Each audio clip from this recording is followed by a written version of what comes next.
All right, so I'm just gonna go ahead and redo the mock assessment because I figured we did so much in class. You need like another, go over it. I can just go ahead and do that. So I'm gonna create a new project.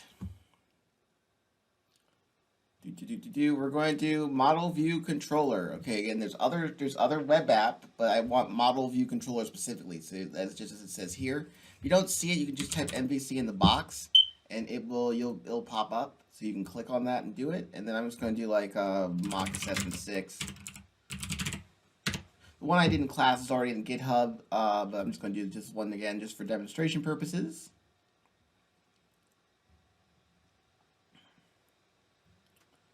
All right. Okay, so here we got the mock assessment, and it starts off with this SQL script. All right, so let's just go ahead and copy it, and I'm going to open up SQL Server Management Studio. Let it load. So this script should just be able to create my database for me, so I don't have to do anything. I don't have to like right click and create a database. I can just use the script. Let's do localhost.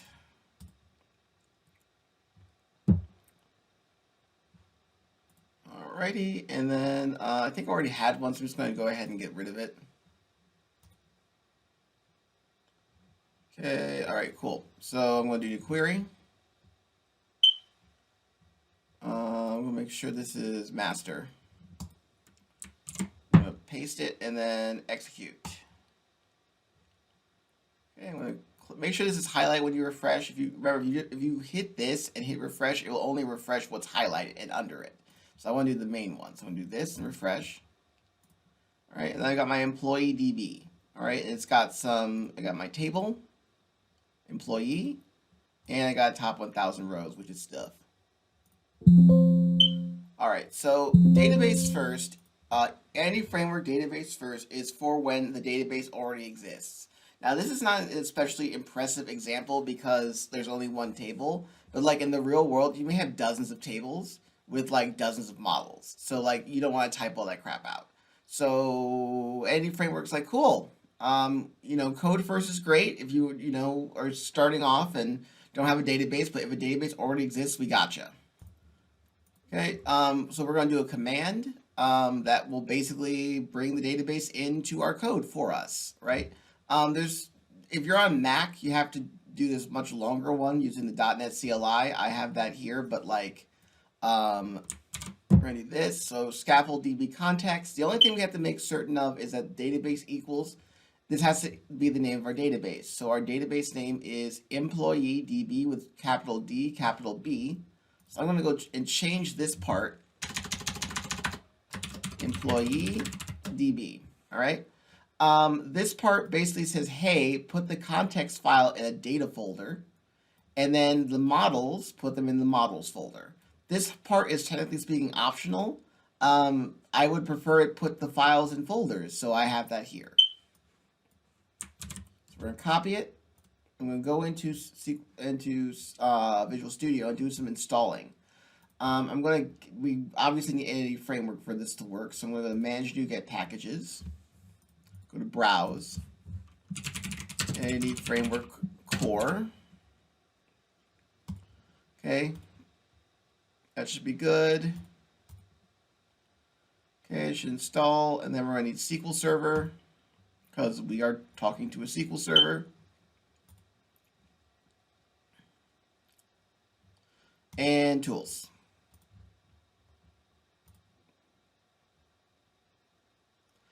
Design is not necessary for like bringing stuff in from the database. Design is for scaffolding. That's why I had you guys initially do it. I was going to show you scaffolding at some point, but you don't really need it. You just need these three. So you've got let me move this X out of the way. Core, SQL Server, and tools. Entity Framework Core, Entity Framework Core.SQL Server, and Entity Framework Core.tools. Okay, those are the three things we need. All right, so we've got our libraries. We're going to go to Package Manager Console, and I'm going to take that big long command, and I'm going to paste it in here, and I'm just going to hit Enter.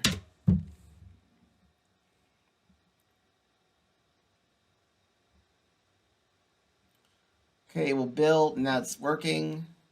All right, this is auto-generated code by Entity Framework. I wrote none of this, literally none of this. is written by me. Okay, it's code that Entity Framework makes, and the main gist of it is we did not have to bring in our models. You see that it was able to do that here by itself. This is a DB context, and then a bunch of other stuff related to Entity Framework, which is a little bit more advanced than what I want to get into. Just so you guys know, for the assessment, please leave this here. Don't make it complicated on yourself. You can just leave this here and it's fine. Okay. One last step before we can get to the actual programming is I need to use dependency injection. So I have to tell my app, hey, employee DB context, what's that? So it knows what to do with it. So we do all dependency injection registering inside program.cs. It is not done anywhere else in the entire app. Okay, so we're going to do it after line 1. Builder.services.add DB context. We called it employee DB context. And we wants a using statement, so that's fine. Okay, this is all you need. Okay, again, I know I'm in class. I mentioned what you would do in a real production-like environment, but it's more complicated. If you try to do that on the assessment, you may trip yourself up and spend time on something that shouldn't take you that much time. So just skip that and just do this. All right, this will work. Okay, remember, program.cs is where all dependency injection happens. It happens literally nowhere else in the entire app. Okay, so we've got Entity Framework. We've got our context, which represents our database. We've got dependency injection in program.cs, and we even have our model, the employee, which we got from the table. Notice how this employee has an ID, a first name, an age, a salary, just like I had in the table. So that's great. All right, so now that we've got Entity Framework basically set up, now we can actually go ahead and start doing the assessment. All right, so we've got the data, we've brought in the tables, cool. All right, so now we will have the employee view, which will display an HTML table. Okay, cool. So we have employees, employees view. All right, let's go to the home controller. Remember, if there's an employees view, you must have an action that is the same name. So this will be called employees. It's asynchronous. So remember, for asynchronous, you async task iAction result. If it's not asynchronous, you could just have iAction result. Okay. For the assessment, I don't care if you do it asynchronous or synchronous, whichever you feel more comfortable doing. All right. So we need to get all the employees and return to the view, and then show a table with all the data from the employees. Okay, great. But so far, I can't use my database context because it isn't here, so I need to inject it into the home controller. All right, so we're going to first we're going to add a property to the home controller. Private, read only. I believe we called it employee DB context underscore context. Remember, private variables begin with the underscore by convention. Okay, and then we're going to do the using statement. Great, now it knows how to get it.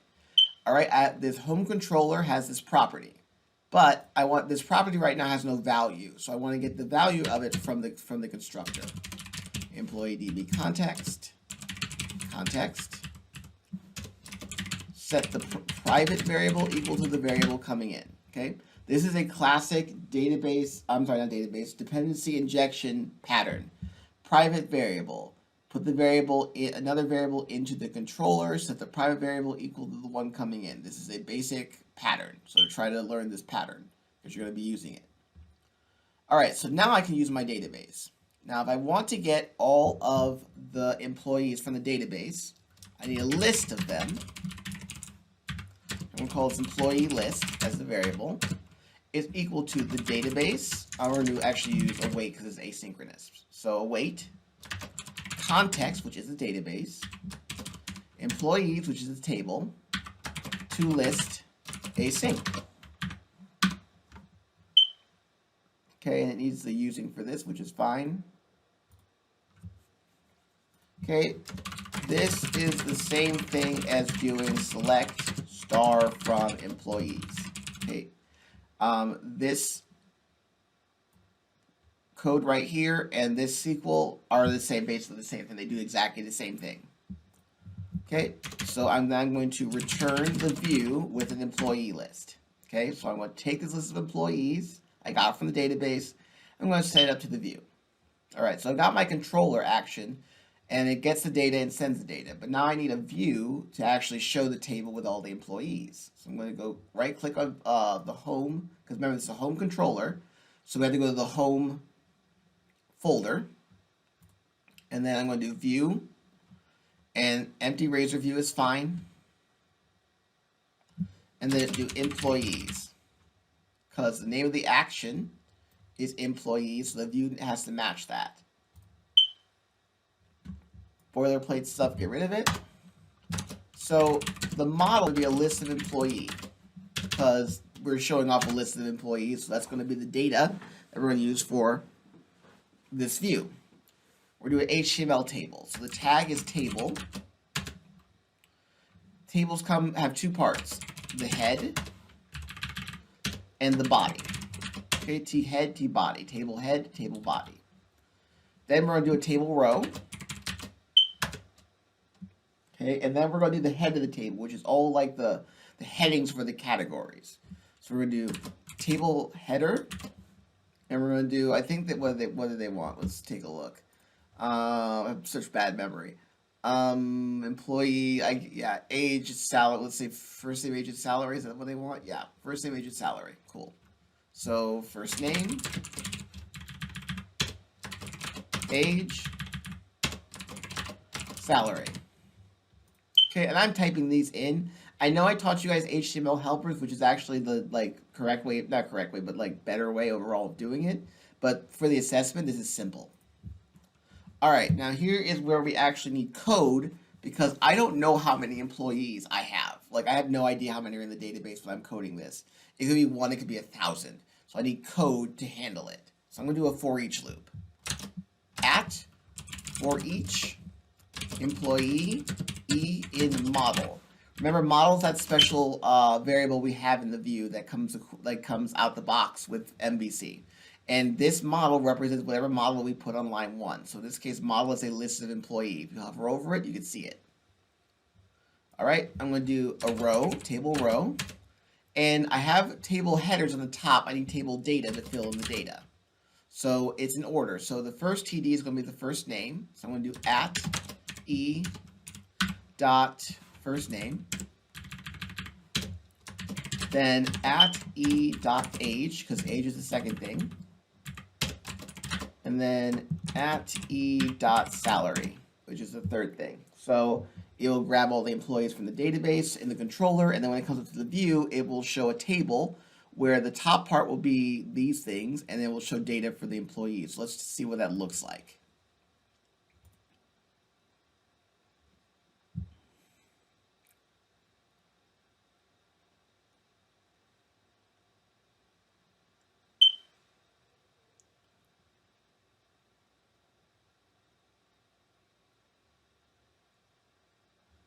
Okay, it's loading. Okay, did it pop up yet or no? There we go. All right, let's go to home employees. All right, if you notice, I'm going to put them side by side. The TH is here. Okay, that's the table head. This is the table body. This part right here. Okay, each of these is a row. So I did TR. So that's like Jimmy, 79,000 is a row. Sandy, 45,000 is a row, etc., etc. Okay, so that's what the HTML produced this. All right, believe next it wants a form where the action will be, I forgot the name of it, retirement info. Cool. Okay, the form will go to retirement info.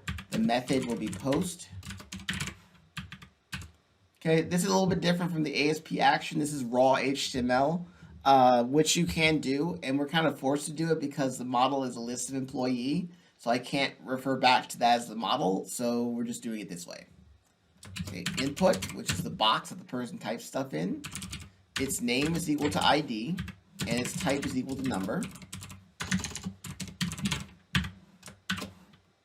Okay, and then we need a submit button. You always need a submit button for your forms, otherwise it doesn't do anything. Okay, button is a tag, as you can guess, it's button, and then input, name equals ID, type equals number, button, type equals submit. Remember, this is important. Your submit button needs to have this type, so that when it clicks it, it knows that it posts the form. That's how it works. All right, we need to create a retirement object. So let's right-click models, add class, retirement.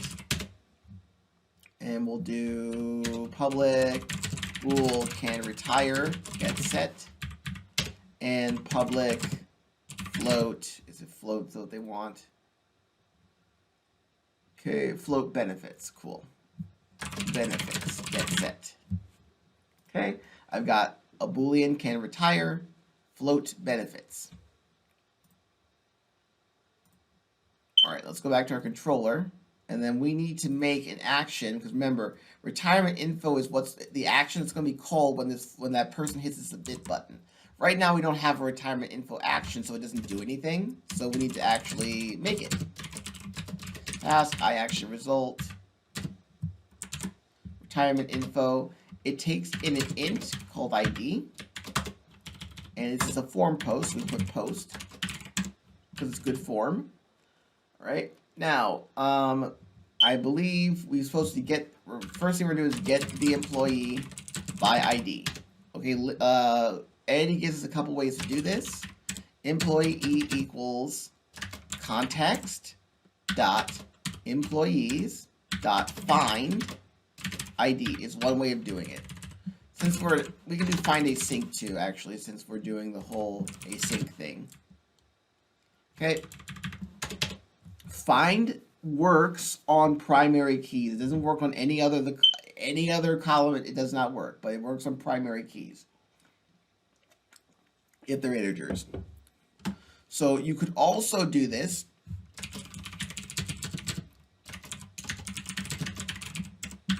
employees dot where x dot ID is equal to ID dot first or default async.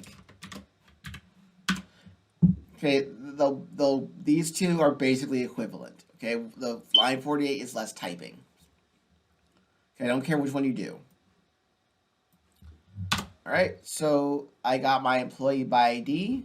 If e.age is over 60. So actually we need to make an empty retirement. Okay, R equals new retirement, because we need to make that empty object. So I think in the instructions it uses the term empty object. Create an empty retirement object.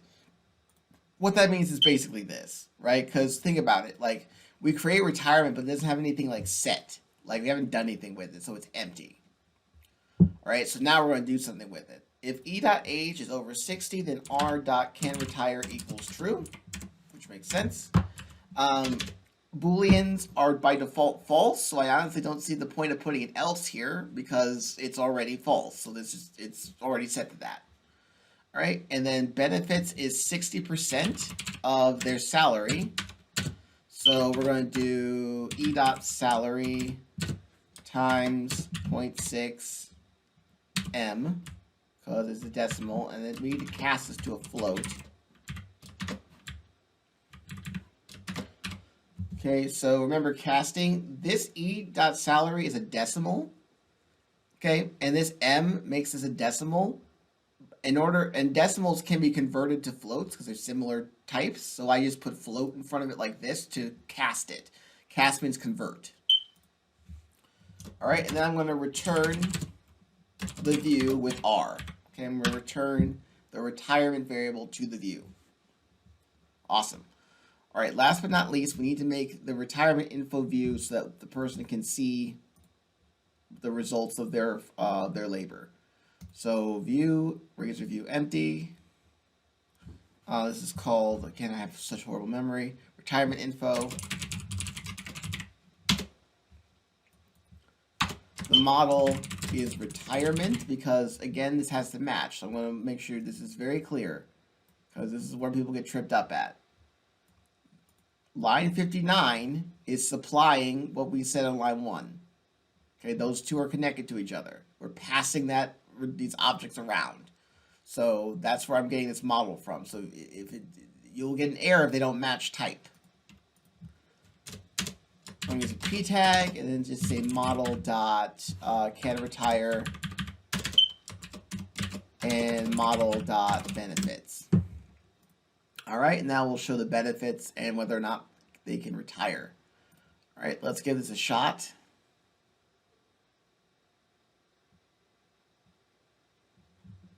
Watch the pretty build screen. All right, we're going to go to home and then employees. All right, I'm going to put like 1 because I know we have 1, 2, 3. And bam, true, 54,000. Okay, and then Sandy, if number 2, she should give me false, which she did, 27,000. And then Alan should also give me false. Okay, so notice how I went through and checked everything, right? So there you have it. It's in GitHub. You should be able to look at it. But hopefully my explanation can fill in the gaps where just looking at code does not give you enough. All right, good luck.